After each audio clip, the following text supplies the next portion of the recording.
आज हम लोग कक्षा 12 की हिंदी के अंतर्गत जयशंकर प्रसाद द्वारा रचित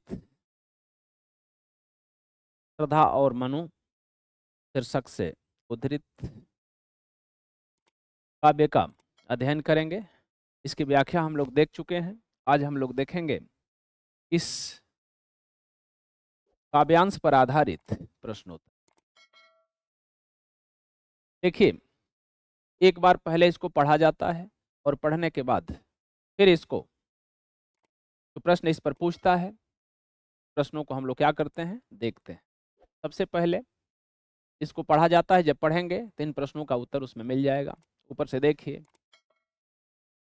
अरे नील परिधान बीच सुकुमार खुल रहा मृदुलयध खुलायं, हिला हो ज्यों बिजली का फूल में घबन बीच गुलाबी रंग।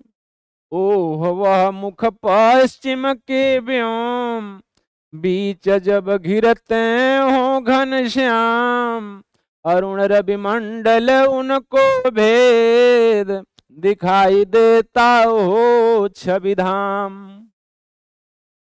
पूछ क्या रहा है कि पाठ का शीर्षक और कवि का नाम लिखिए। तो पाठ का शीर्षक श्रद्धा और मनु है। पाठ के शीर्षक का नाम क्या मिलेगा आपको? श्रद्धा और मनु। तो पाठ के शीर्षक का नाम क्या लिखेंगे? इसके शीर्षक होगा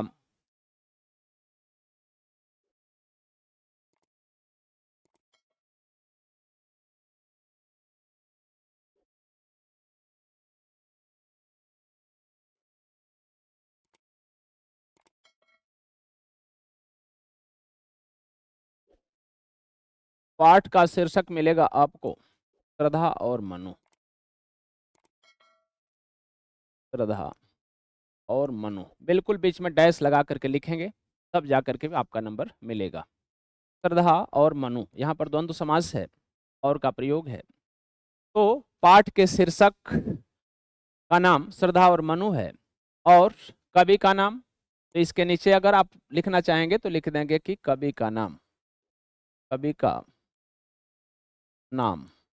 और यहाँ लिखेंगे जयशंकर प्रसाद। क्या लिखेंगे?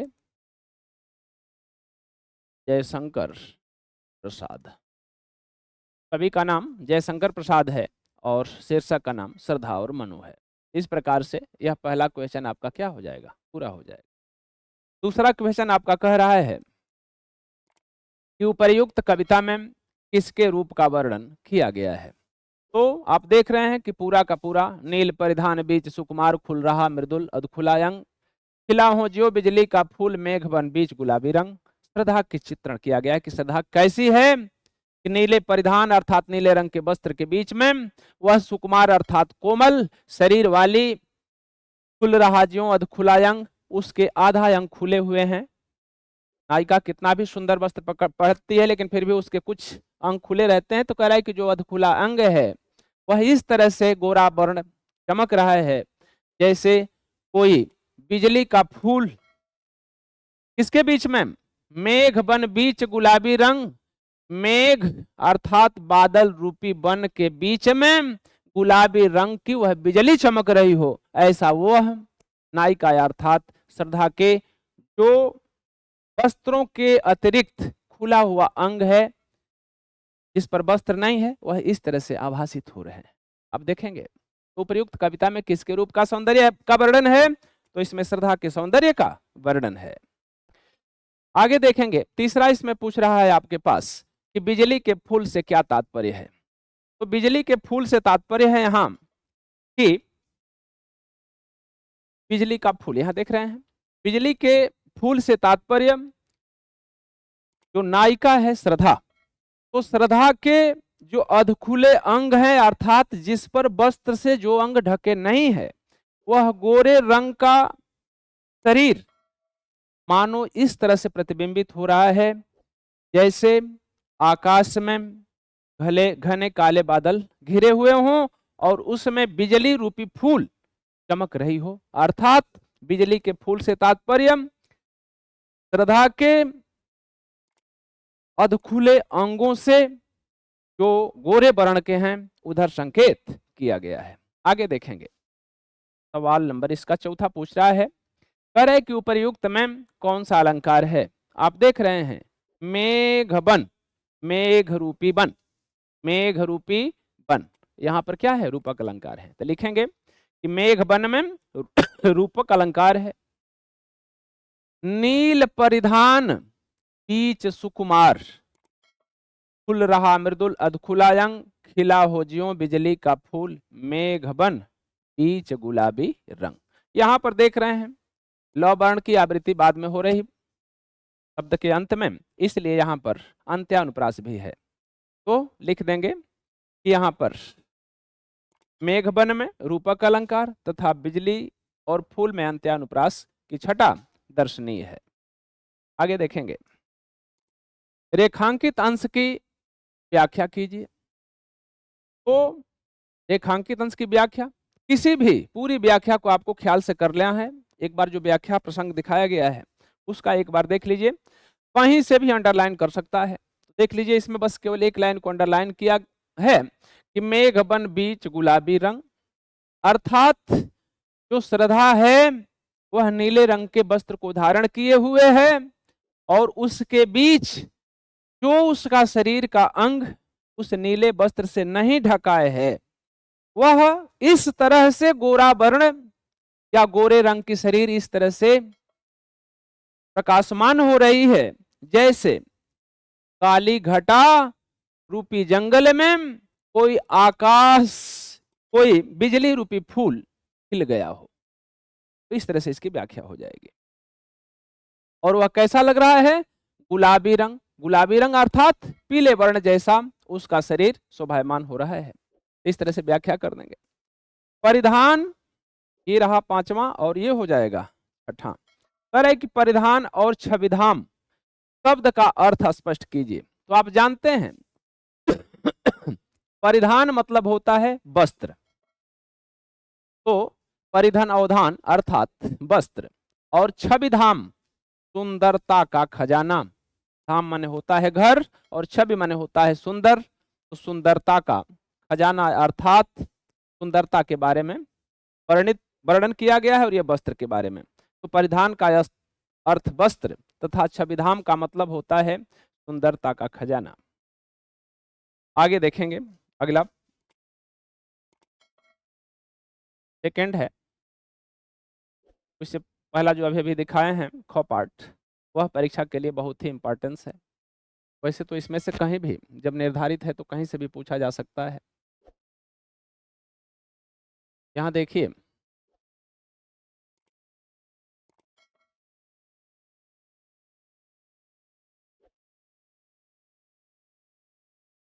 दुख की पिछली रजनी बीच, दुख की पिछली रजनी बीच विकसता सुख का नवल प्रभात, एक पर्दा झीना नील छिपाए है जिसमें सुख गात, आज से तुम समझे हो ये अभिशाप, अजगत की ज्वालाओं का मूल, ईश का यह रहस्य वरदान, कभी मत जाओ ईश को भूल। इसमें श्रद्धा मनु को समझाते हुए कह रही है कि दुख की पिछली रजनी बीच विकसता सुख का नवल प्रभात। इसमें आपको दे रहा है कि प्रश्न पूछ रहा है इस पर आधारित, इसे आपको देखना है।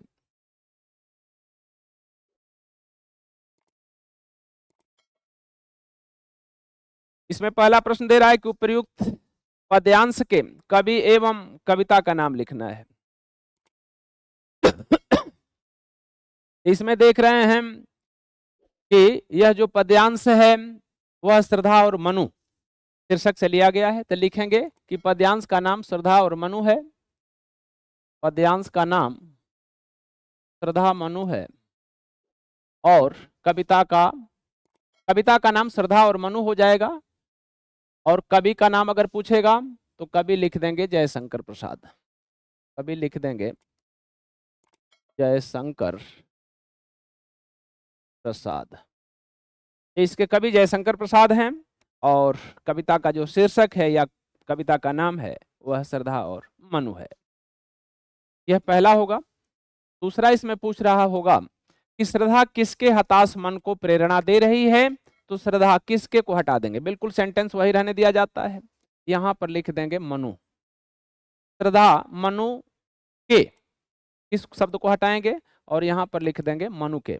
तो श्रद्धा मनु के हताश मन को प्रेरणा दे रही है और प्रश्नवाचक चिन्ह को फुल स्टॉप लगा देते हैं या खड़ी पाई लगा देते हैं।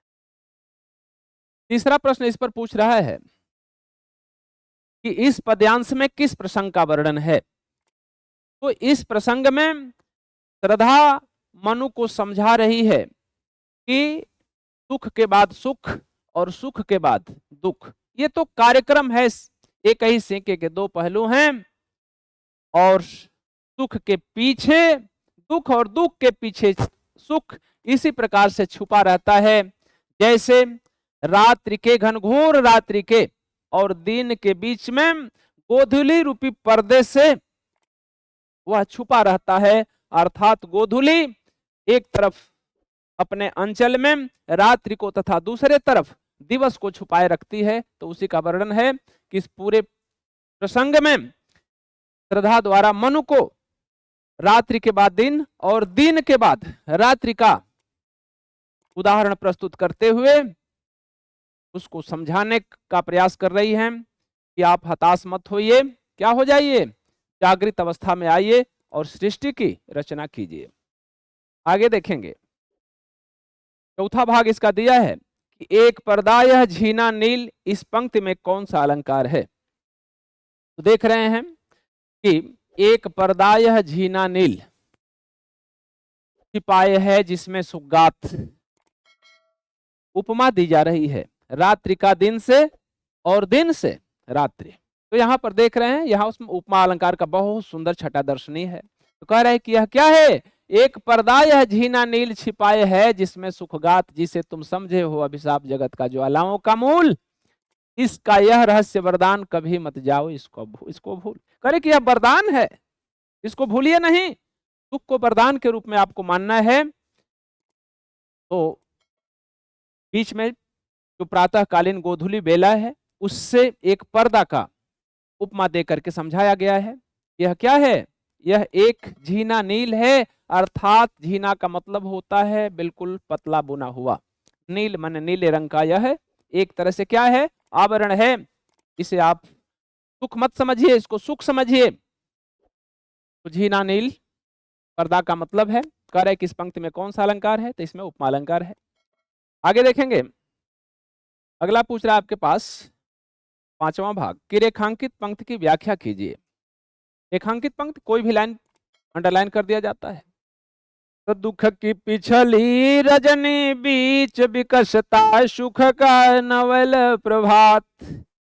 हे तपस्वी, हे मनु महाराज, आप प्रलय की पीड़ा से द्रवित हो चुके हैं, आप निराश हो चुके हैं।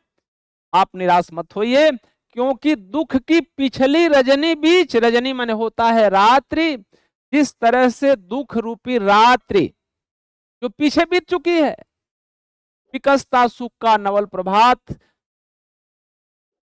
सृष्टि के नए प्रभात के रूप में, प्रातः काल के रूप में सुख विकसित होगा, इसमें कोई शंका नहीं है। तो कह रहे हैं कि जिस तरह से रात्रि के बाद सुंदर दिवस का अर्थात दिन का आगमन होता है ना, उसी तरह से अब यह दुख रूपी रात्रि बीत चुकी है और आगे नवल प्रभात अर्थात नया सवेरा विकसित होगा।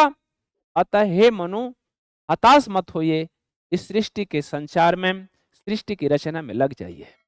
आगे देखेंगे, रेखांकित पंक्ति की व्याख्या हो गई। छठा पार्ट इसका दे रहा है, इसको देखेंगे।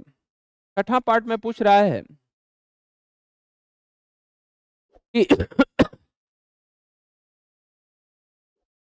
सुख का नवल प्रभात क्यों विकसता है। तो यह सृष्टि का नियम है या प्रकृति का नियम है कि सुख का नवल प्रभात क्यों विकसता है। तो सुख का नवल प्रभात सृष्टि की रचना करने के लिए विकसित होता है, या रात्रि के प्रभाव को समाप्त करने के लिए जिस तरह से दिवस का प्रादुर्भाव होता है, उसी तरह से सुख रूपी रात्रि का प्रभाव समाप्त करने के लिए सुख के नवल प्रभात या सुख का नवल प्रभात विकसित होता है। बिल्कुल लिख देंगे कि दुख, या ऐसे लिख देंगे पूरा, सुख का नवल प्रभात, क्यों को हटा देंगे, सुख का नवल प्रभात सुख रूपी रजनी अर्थात रात्रि, सुख रूपी रात्रि का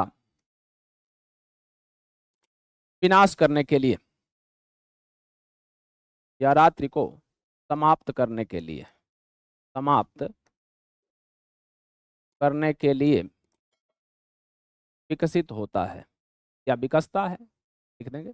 यहां पर क्या भर देंगे कि सुख का नवल प्रभात दुख रूपी रात्रि को समाप्त करने के लिए विकसित होता है, अच्छा है, विकसता है माने खिलता है। आगे देखेंगे, अगला है आपके पास कि सुख और सुख के बीच की दूरी को कवि ने किससे व्यक्त किया है। तो दुख और सुख के बीच की दूरी को कवि ने एक नीले आवरण से, अर्थात जिस तरह से रात्रि और दिवस के बीच एक गोधूली रूपी पर्दा लगा हुआ है ना, उसी तरह से दुख और सुख के बीच की जो दूरी है वह एक झीना पर्दा, अर्थात जिसको हम समझ नहीं पाते हैं, वह छोटे से समझ अर्थात थोड़े से ज्ञान और अज्ञान के बीच एकमात्र आवरण के समान लगा हुआ है। तो उस दोनों के बीच में दूरी उतना ही है जितना कि रात्रि और दिन के बीच में गोधूली का समय होता है, उस थोड़ी सी दूरी का अंतर है। तो बता रही हैं श्रद्धा मनु को कि प्रलय का समय बीत चुका है और अब सृष्टि का समय आ चुका है, और उसके बीच में जो आप और हम नहीं मिले थे ना, तो यह गोधूली का जो समय था वह इतना ही दूरी है, अर्थात हमारे और आपके मिलन की जितनी दूरी है उसी से सुख और दुख के बीच की दूरी को व्यक्त किया गया है। आगे देखेंगे, नवल प्रभात किसका प्रतीक है। नवल प्रभात सृष्टि के सृजन का या सृष्टि के निर्माण का, निर्माण रूपी प्रभात का प्रतीक है। नवल प्रभात सृष्टि सृजन का प्रतीक है। आगे देखेंगे, अगला है आपके पास खंड से, इसमें कह रहा है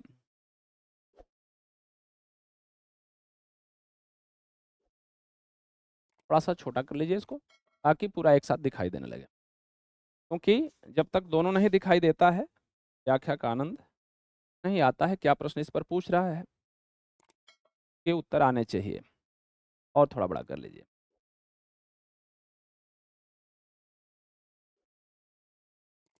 देखिए इसे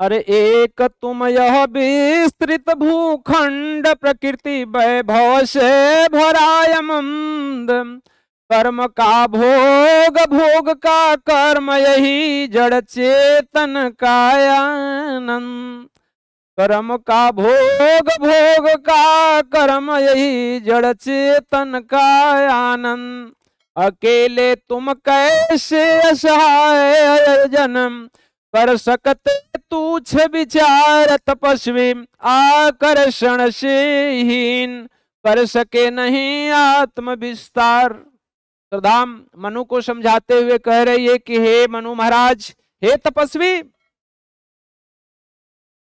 तुम अकेले किसी काम को, अर्थात इस इतने पवित्र सृष्टि के सृजन जैसे कार्य को अकेले तुम संपन्न नहीं कर सकते हो। उसी पर आधारित प्रश्न है, व्याख्या तो आप पीछे देख चुके हैं दूसरी वीडियो में। प्रस्तुत पद्यांश के कवि और कविता का नाम लिखिए। तो प्रस्तुत पद्यांश का जो कवि हैं वह हैं जयशंकर प्रसाद। कवि कौन है? जयशंकर प्रसाद जी हैं। इसके कवि हैं जयशंकर प्रसाद, और कविता का नाम क्या है? श्रद्धा और मनु। श्रद्धा लिखेंगे, डैश लिखेंगे और मनु लिखेंगे। आगे देखेंगे, संसार में सभी जड़ चेतन किससे पूर्ण है? दूसरा कह रहा है इसका कि संसार में सभी जड़ चेतन किससे परिपूर्ण है? तो देख रहे हैं आप कि संसार के सभी जड़ चेतन, यही जड़ चेतन का आनंद, कर्म का भोग, भोग का कर्म, यही जड़ चेतन का आनंद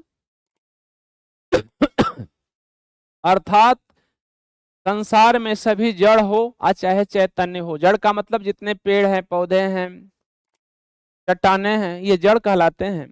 और चैतन्य का मतलब होता है जितने प्राणी है, चेतना को जिसके अंदर है, अर्थात मानव के तरफ संकेत है। तो कह रहा है कि जड़ चेतन किससे परिपूर्ण है? तो भोग का कर्म, कर्म का भोग, अर्थात मनुष्य जो कर्म करता है उसी का परिणाम भोगता है।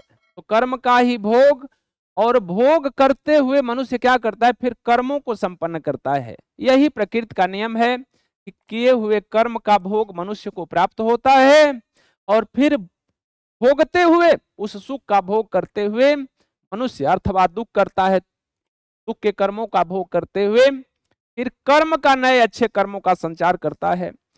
उसी तरह से कह रहा है कि संसार में सभी जड़ चेतन किससे परिपूर्ण हैं? तो संसार के सभी जड़ चेतन कर्म और भोग पर आधारित हैं, या कर्म और भोग से परिपूर्ण हैं। तीसरा भाग कह रहा है इसका, इस पद्यांश का प्रसंग क्या है, यानी किस पर, किसके लिए इसमें संबोधन किया गया है? तो इसमें श्रद्धा ने मनु को सृष्टि के संचार के लिए कर्म और भोग, भोग और कर्म किस तरह से जड़ और चेतन का मूल आधार है, उसका उदाहरण देते हुए उसे स्पष्ट कर रही है। और अंतिम पंक्तियों में यह भी बताने का प्रयास कर रही है कि किस तरह से तुम अकेले इस यजन, यजन का मतलब होता है यज्ञ संपन्न करना। पहले जो बलिवैश्य दिया जाता था, यज्ञ दी जाती थी, आहुति दी जाती थी, उसमें माना जाता था कि पति और पत्नी दोनों मिलकर के गृहस्थ आश्रम का निर्माण कर सकते हैं। तो उसी तरफ से कह रही हैं कि जिस तरह से यज्ञ का विधान है कि पति और पत्नी दोनों का रहना आवश्यक है, उसी तरह से सृष्टि रूपी यज्ञ जिसका आवाहन तुम्हें करना है, जिसका तुम्हें प्रारंभ करना है, ऐसे पवित्र कार्य को तुम अकेले नहीं कर सकते। तुम अकेले असहाय अपने को क्यों महसूस करते हो? तुम अकेले यज्ञ जैसे इस सृष्टि का संचार या सृष्टि का निर्माण स्वयं अकेले नहीं कर सकते। इस पद्यांश का इसमें प्रसंग है। प्रकृति वैभव से भरा आमंद, इस पंक्ति का क्या आशय है? इस पंक्ति का आशय है, श्रद्धा समझा रही हैं कि प्रकृति वैभव भरा आमंद पंक्ति का अर्थ है कि यह पूरा जो प्रकृति है, प्रकृति का मतलब पूरा सृष्टि, वैभव मतलब होता है धन संपन्नता, अर्थात सभी गुणों से परिपूर्ण है। गोस्वामी जी ने भी लिखा है कि सकल पदार्थ यही जग माही, अकर्महीन नर पावत नाही, अर्थात कर्म खाली करो, आगे दिखा रहा है कि कर्म करो। यह पूरी सृष्टि कर्मठ व्यक्तियों के लिए वैभव है, जो अकर्मठ हैं उसके लिए यह कठोर दिखाई देती है। तो कह रहे हैं कि यह पूरी की पूरी प्रकृति वैभव से, धन संपदा से भरी पड़ी हुई है। ठीक है, आगे देखिए। तो वैभव, प्रकृति वैभव से भरा आनंद, इस पंक्ति का आशय क्या है? तो श्रद्धा मनु को समझा रही है कि यह पूरी प्रकृति वैभव से अर्थात संपूर्ण गुणों से संपन्न है, और इसमें अमंद अर्थात जो मंद गति से न होता हो, अर्थात इस सृष्टि में अत्यंत तीव्र गति से विकास संभव है। यह भरी पड़ी हुई है वैभव से, यह इस पंक्ति का आशय होगा। आगे देखेंगे, रेखांकित पंक्ति की व्याख्या कीजिए। रेखांकित पंक्ति, ये रेखांकित पंक्तियां हैं, इसमें इसकी व्याख्या करने के लिए कह रहा है कि कर्म का भोग, भोग का कर्म, यही जड़ चेतन का आनंद। श्रद्धा थोड़ा बढ़ा करके लिखना पड़ता है। श्रद्धा मनु को समझाते हुए कह रही हैं कि जड़ और चेतन का यही सच्चा आनंद है कि कर्म करके और उसे भोगिए। उसका अपने जीवन में प्रयोग कीजिए और भोग का कर्म और अपने भोगों को भोगते हुए अपने कर्तव्य का पालन करते हुए आप सत्कर्म कीजिए। यही जड़ और चेतन का सच्चा आनंद है। अर्थात कर्म और भोग के तथा भोगते हुए सत्कर्म करने की तरफ इसमें संकेत किया गया है। ये इसकी होगी व्याख्या। आगे देखेंगे, तीसरा है आपके, अगला है अंगा वाला भाग को आप देखेंगे। अंगा वाले भाग में दिया गया है, इसमें दे रहा है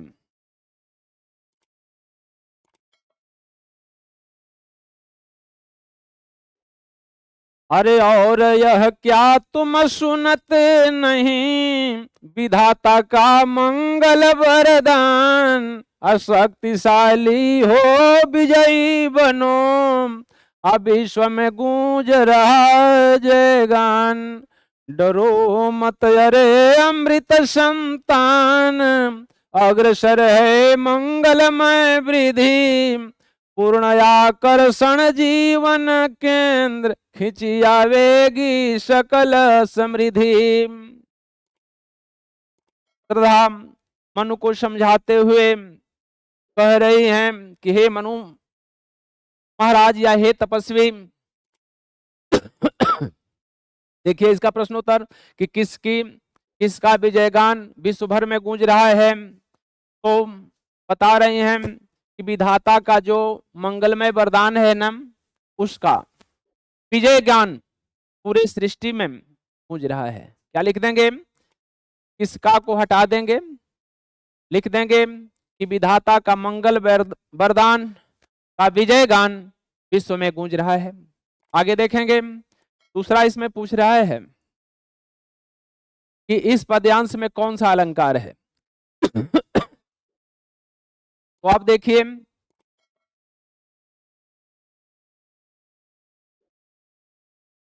और यह क्या तुम सुनते नहीं, विधाता का मंगलम वरदान, शक्तिशाली हो विजयी बनो, विश्व में गूंज रहा जय गान। दृष्टांत अलंकार की छटा दर्शनीय है। अग्रसर है मंगलमय वृद्धि, पूर्ण आकर्षण जीवन केंद्र, खिंची आवेगी सकल समृद्धि। तुलना की गई है मंगल वरदान से सृष्टि की रचना का, इसलिए यहाँ उपमालंकार भी होगा। तो आगे देख लेंगे। इसके अतिरिक्त तीसरा भाग इसमें दिया गया है कि इस पद्यांश का प्रसंग लिखिए, किस पर यह प्रसंग है, किस पर यह कहानी की गई है। तो यहाँ लिखेंगे कि इसमें श्रद्धा मनु को समझा रही है कि विधाता का यह मंगल वरदान है कि हे मानव, तुम शक्तिशाली बनो, विजयी बनो, और यह शब्द पूरे विश्व में गूंज रहा है।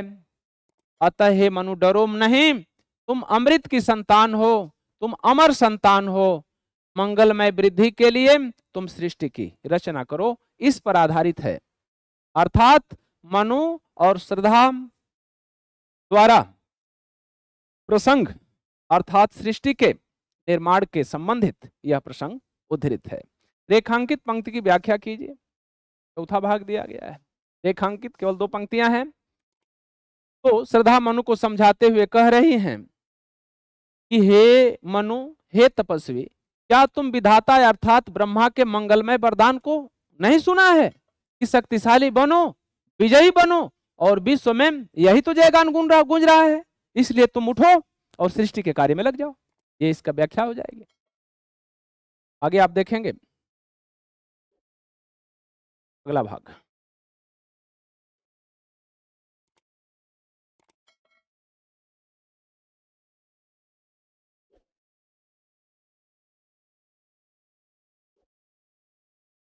अगला भाग देखिए, घ वाले भाग को, च वाले भाग को।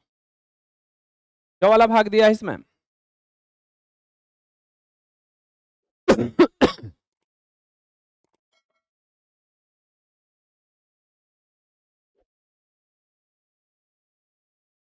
जलधि के फूटे कितने उत्स, अरे जलधि के फूटे कितने उत्सद्वीप कच्छप डूबे उतराए, किंतु वह खड़ी रहे दृढ़ मूर्ति।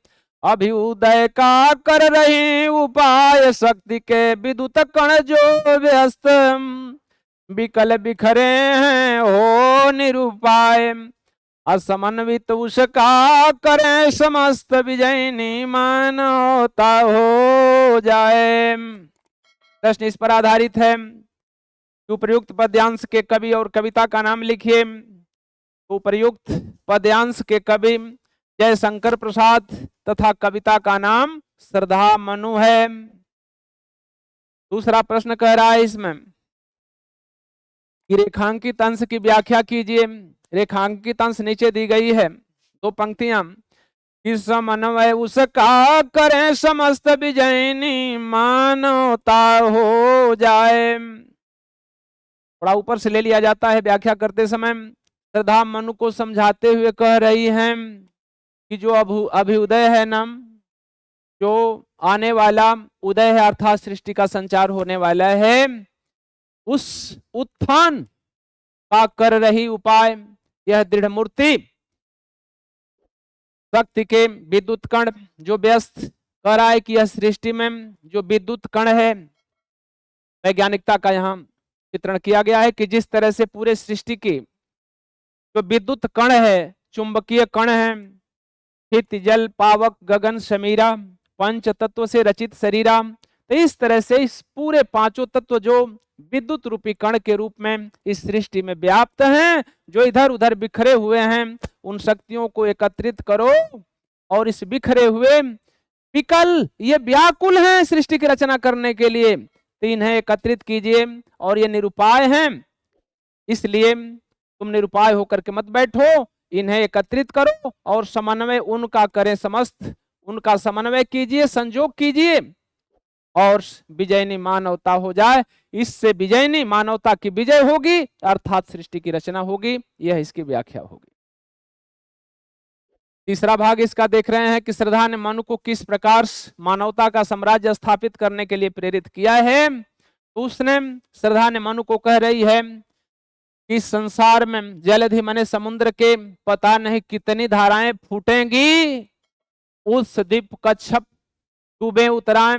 कह रहा है कि इसमें द्वीपों को, द्वीप के जो द्वीप रूपी जो कच्छप हैं वह इसमें उदित होंगे और डूबेंगे। ये तो चलता रहेगा सृष्टि में, जिस तरह से ज्वार भाटा में द्वीप डूबते हैं और उतराते रहते हैं ना, उसी तरह से यह प्रकृति का नियम है।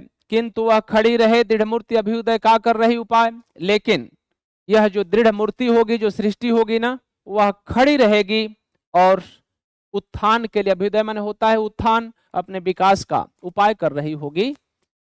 उधर मानवता के साम्राज्य को स्थापित करने के लिए श्रद्धा मनु को द्वीप और कश्यप का उदाहरण देते हुए समझा रही हैं, यह जो तुम सृष्टि की रचना करने जा रहे हो ना, इस सृष्टि की रचना जब हो जाएगी तो यह सारे कण जैसे ही एकत्रित करके तुम सृष्टि की रचना कर दिए, द्वीप चाहे भले ही डूबे उतराए समुद्र में, लेकिन यह सृष्टि चुपचाप पड़ी रहेगी, यह अस्थायी हो जाएगी। आगे देखेंगे। चौथा कह रहा है कि संपूर्ण सृष्टि की रचना किससे हुई है। तो संपूर्ण सृष्टि की रचना इन विद्युत कणों से हुई है, शक्ति के विद्युत कणों से। और शक्ति के विद्युत कण कौन है? स्थित जल पावक गगन समीरा और पंच तत्व से रचित शरीरा। यह पूरा सृष्टि का निर्माण जो है वह पंच तत्वों से है। और पंच तत्व क्या है? विद्युत, अर्थात शक्ति के ये विद्युत कण है। क्या लिख देंगे पांचवा में कि श्रद्धा ने मनु को कौन सी बात बताई। श्रद्धा ने मनु को बताई कि यह पूरा संसार शक्ति के विद्युत कणों अर्थात पंच तत्वों से निर्मित है, अर्थात इन पांचों तत्वों की समृद्धता इस संसार में बनी हुई है, उसे एकत्रित करो और सृष्टि का निर्माण करो। छठा भाग में दृढ़ मूर्ति से आशय किसकी मूर्ति से है? दृढ़ मूर्ति का आशय उस नए सृजित होने वाली सृष्टि से है कि वह दृढ़ मूर्ति के समान सदैव पड़ी रहेगी, चाहे संसार का उथल पुथल कुछ भी होता रहे। आगे देखेंगे, उत्स और अभ्युदय उत्स और अभ्युदय शब्दों का अर्थ स्पष्ट कीजिए। उत्स का मतलब होता है स्रोत, जैसे नदियों से स्रोत फूटते हैं ना, उसी तरह से उत्स का मतलब होता है स्रोत। तो स्रोतों से दीप रूपी कश्यप कश्यप चाहे डूबे अथवा उतराएं। और फिर कह रहा है कि उत्स माने होता है स्रोत, और अभ्युदय का मतलब होता है उत्थान, उत्थान का मतलब होता है विकास। तो उत्थान, अभ्युदय माने उत्थान, और उत्स माने होता है स्रोत। आगे लिखेंगे, दीप कच्छप में कौन सा अलंकार है? दीप रूपी कश्यप, कश्यप माने होता है कछुआ, दीपक रूप दीप रूपी जो समुद्र से या जल से चारों तरफ से घिरी हुई बीच में जो भूभाग होता है उसको द्वीप कहते हैं। तो कह रहे हैं कि द्वीप रूपी कश्यप चाहे डूब जाएं और चाहे उतरा जाएं, लेकिन यह सृष्टि जो आप निर्मित करोगे ना, वह इतनी दृढ़ होगी कि वह अस्थायी मूर्ति के समान पड़ी रहेगी। आगे देखेंगे, 6 नंबर है,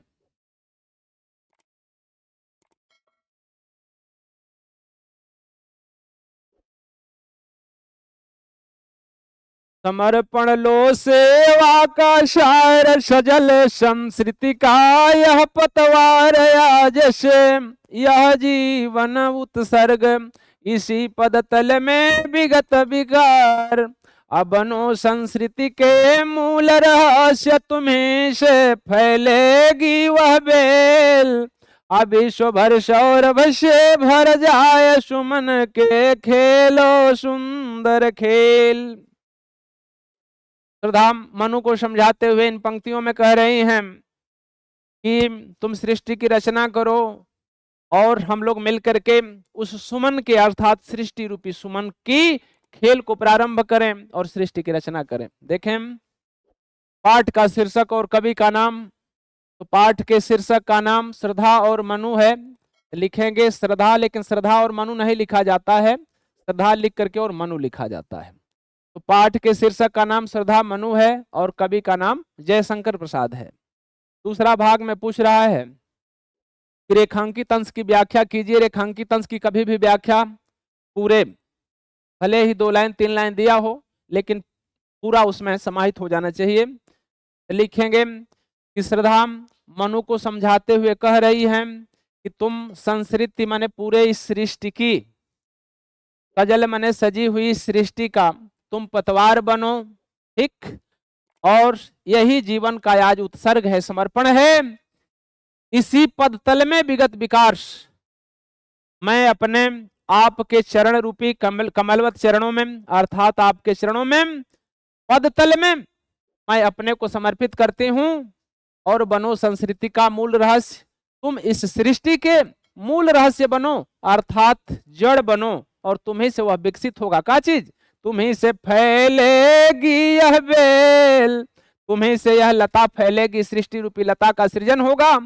अब विश्व में सौरभ से भर जाए अशुमन के खेलो सुंदर खेल।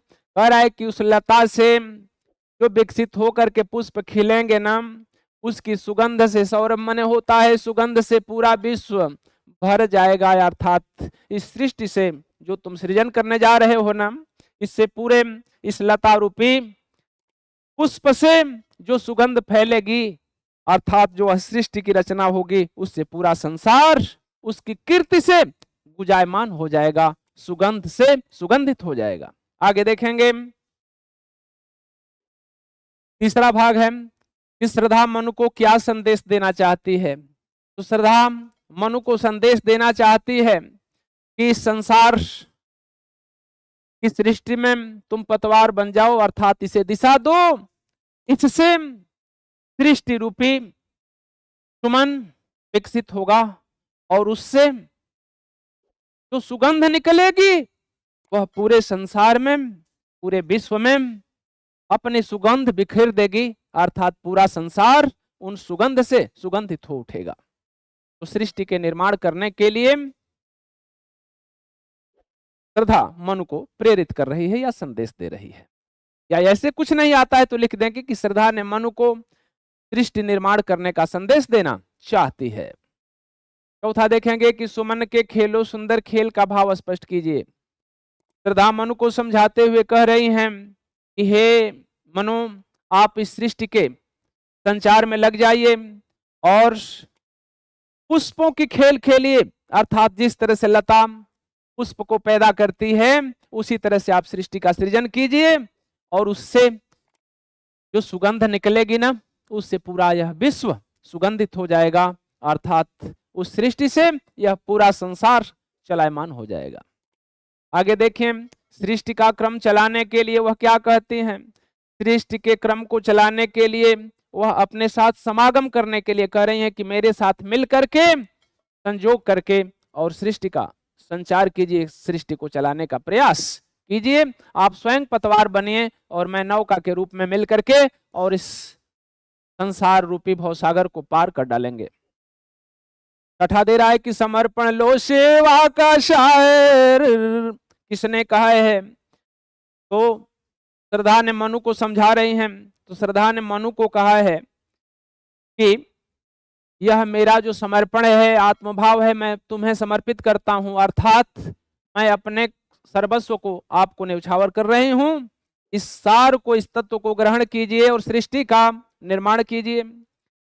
बनो संस्कृति के मूल रहस्यम, किसके लिए कहा गया है? तो बनो मनु के लिए कहा गया है कि हे मनु, हे तपस्वी, तुम संस्कृति अर्थात सृष्टि के मूल रहस्य बनो और पतवार पकड़ लो।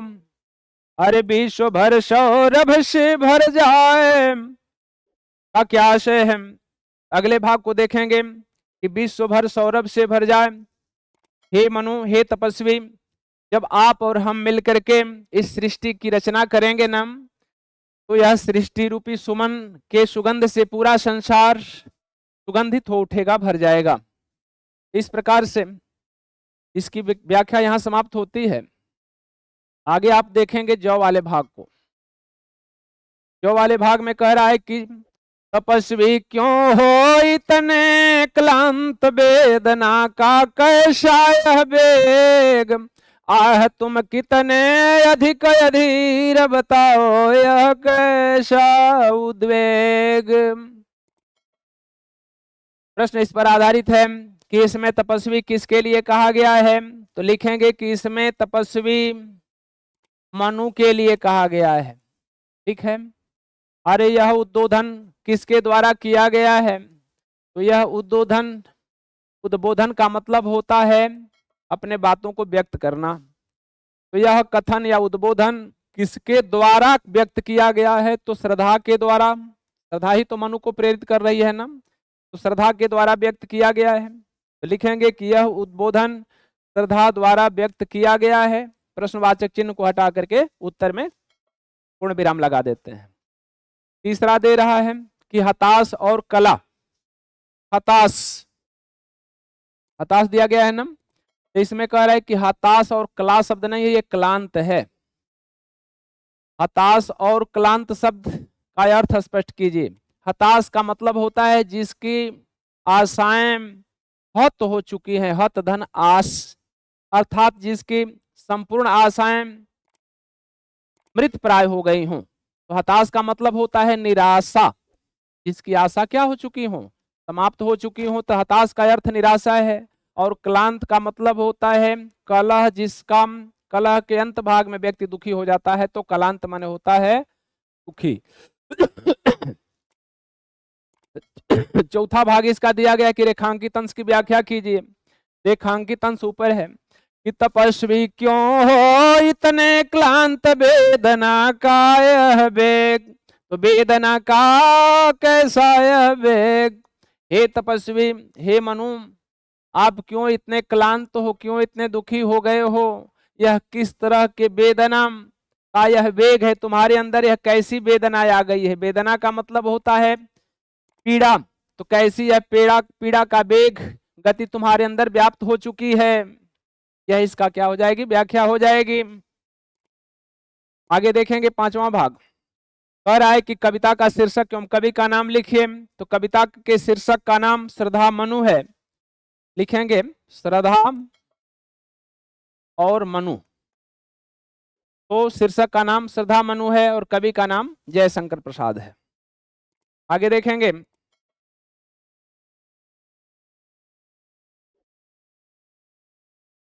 अरे कौन हो तुम बसंत के दूत, अविरस पतझड़ में अति सुकुमार, अधन तिमिर में चपला की रेख, तपन में शीतल मंद बयार। अरे लगा कहने आगंतुक व्यक्ति मिटाता, उत्कंठाश विशेष, दे रहा हो कोकिल शानंद, सुमन को ज्यो मधुमय संदेश।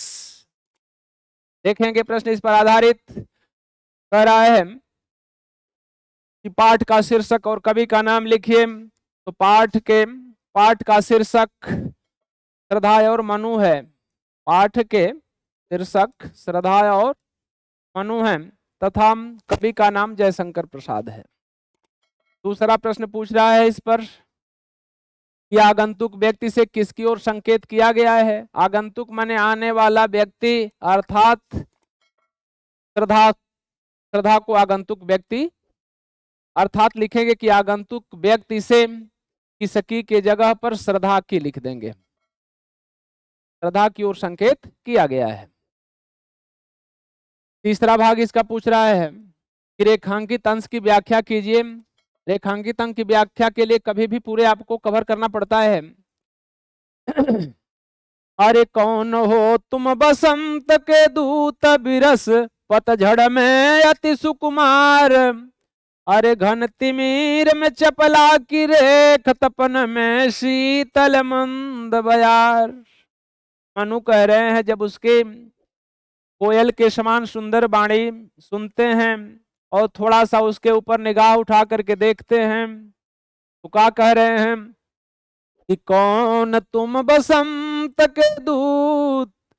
हे भाई, बसंत ऋतु देखे हैं, जब पतझड़ की ऋतु आ जाती है तो पतझड़ समाप्त होने के बाद बसंत ऋतु आती है और उसमें नई नई कोपलें निकल आती हैं। तो कह रहे हैं कि यह जो प्रलय रूपी पतझड़ आया था ना, उसके समाप्ति के बाद तुम कौन बसंत के दूत हो।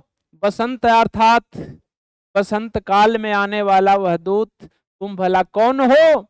विरस मतलब होता है जिसमें रस ही न हो, अर्थात निरस पतझड़ में अत्यंत सुकुमार, उस जो नई पेड़ों के ऊपर कोपलें निकलती है ना, उसके समान कोमल तुम कौन हो।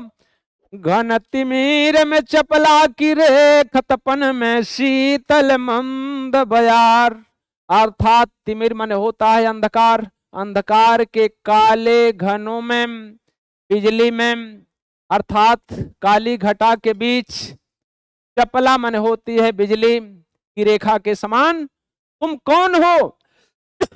अथवा तपन में शीतल मंद बयार, तपन मन होता है ताप, ताप में शीतल मंद हवा के समान सुखकारी या सुख को प्रदान करने वाली तुम कौन हो। यह इसकी व्याख्या हो जाएगी। चौथा भाग है कि पद्यांश में किस पात्र की उत्कंठा मिटाने की बात कही गई है। तो देख रहे हैं, लगा कहने आगंतुक व्यक्ति मिटाता, उत्कंठा सविशेष, दे रहा हो कोकिल शानंद, सुमन को ज्यो मधुमय संदेश। तो पद्यांश में किस पात्र की उत्कंठा मिटाने की बात कह गई है। तो लगा कहने आगंतुक व्यक्ति अर्थात श्रद्धा कहने लगती है, मिटाता उत्कंठा सविशेष। उत्कंठा का मतलब होता है जानने की हार्दिक इच्छा।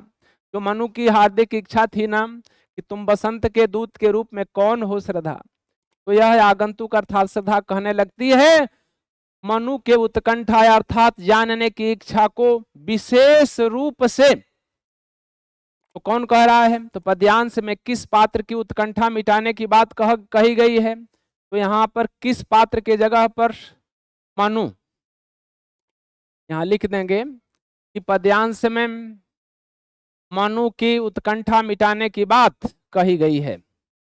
मनु की उत्कंठा जानने की इच्छा को विशेष रूप से श्रद्धा समझाती हुई कह रही हैं। आगे देखेंगे कि पद्यांश में किन पात्रों के बीच संवाद हो रहा है। संवाद मतलब होता है वाद विवाद, दोनों में कौन चल रहा है, तो श्रद्धा और मनु के बीच संवाद चल रहा है। आगे आप देखेंगे नेक्स्ट,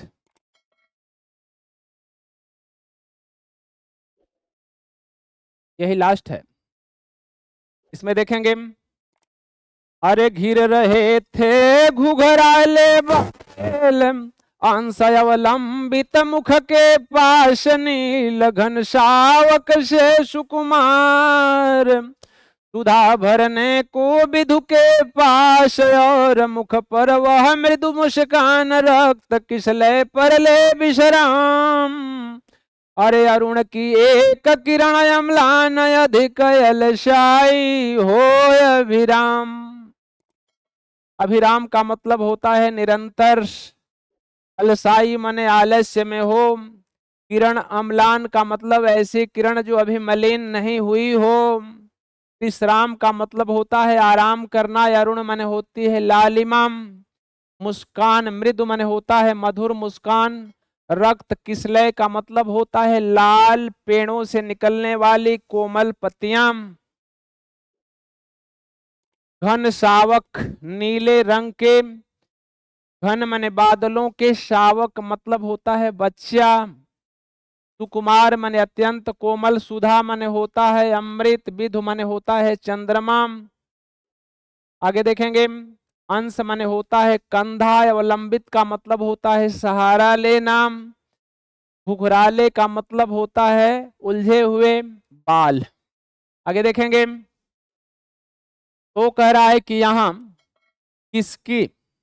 यहाँ किसकी सुंदरता का मनोरम वर्णन किया गया है, तो इसमें श्रद्धा के सुंदरता का मनोरम वर्णन किया गया है। यहाँ पर लिख देंगे किसकी के जगह पर श्रद्धा की सुंदरता का मनोरम अर्थात मन को रमण करने योग्य, अर्थात जिस पर मन रम जाए, इसका सुंदर वर्णन है।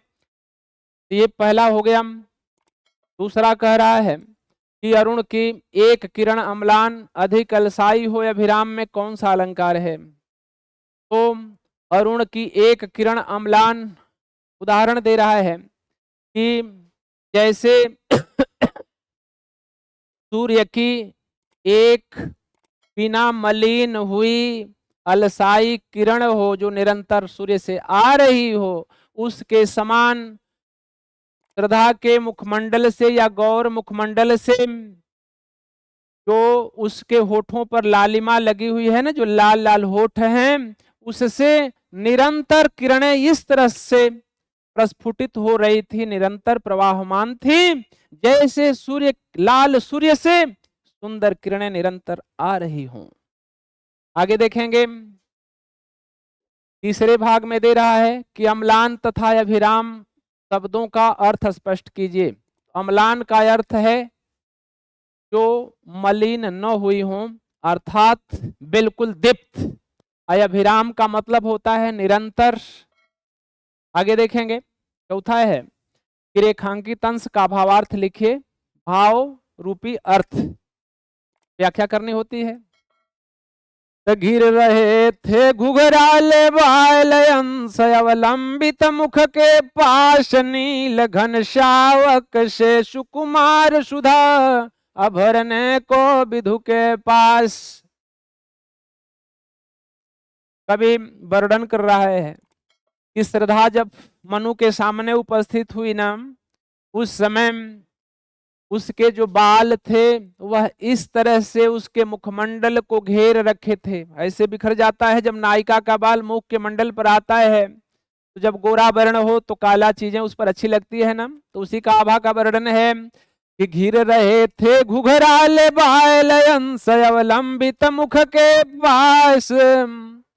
जब उसके काले काले घने बाल जब गौर वर्ण के चेहरे के ऊपर पड़ रहे थे ना, तो अवलंबित का मतलब होता है उस पर, उसके कंधे के पास और मुखमंडल से होते हुए, जैसे कंधों पर ऐसे आकर के अवलंब ले रहे हों, सहारा ले रहे हों, अर्थात ऐसे जब इस शरीर पर कंधे पर सहारा लेते हुए मुख के पास से जब वो बाल गुजरते हैं तो कैसे लग रहे हैं कि नील घन सावक से सुकुमार सुधा भरने को विधु के पास। लग रहा है कि वे नीले घने बादलों के शावक हों, उस बादल के बड़े विशालतम काले बादलों के वे छोटे से बच्चे आ गए हों उसके मुखमंडल पर। तो नील घन शावक से सुकुमार सुधा भरने को विधु के पास, मानो वे सुधा मने अमृत रूपी रस को भरने के लिए चंद्रमा के पास आ गए हों। अर्थात श्रद्धा के मुखमंडल की उपमा किससे दी गई है? चंद्रमा से। चंद्रमा कैसा होता है? लगभग पीला ना। और श्रद्धा का मुखमंडल भी कैसा है? पीला। तो श्रद्धा को और जो वे बाल हैं श्रद्धा के मुख पर जो कंधों के सहारे इधर फैल रहे हैं नम, वह उस प्रकार से शोभित हो रहे हैं जैसे बादलों के बच्चे चंद्रमा के पास अमृत भरने के लिए उपस्थित हो गए हों। अरे और मुख पर वह मृदु मुस्कान, रक्त किसलय पर ले विश्राम, अरुण की एक किरण अम्लान, अधिक अलसाई हो अभिराम। और जो उनके होठों की लालिमा है वह उस सूर्य की लाल किरणों के समान निरंतर आभा बिखेर रही है। ऐसी किरण अमलिन, अर्थात जो अभी मलिन नहीं हुई है, बिल्कुल रक्ताभ किरणों के समान इनकी होठ की लालिमा प्रस्फुटित हो रही है। आगे देखेंगे उपर्युक्त कविता का शीर्षक और कवि का नाम लिखिए। तो उपर्युक्त कविता का शीर्षक श्रद्धा मनु है। और यहाँ कभी कभी लड़के मनु श्रद्धा और मनु लिख देते हैं, बिल्कुल गलत हो जाएगा।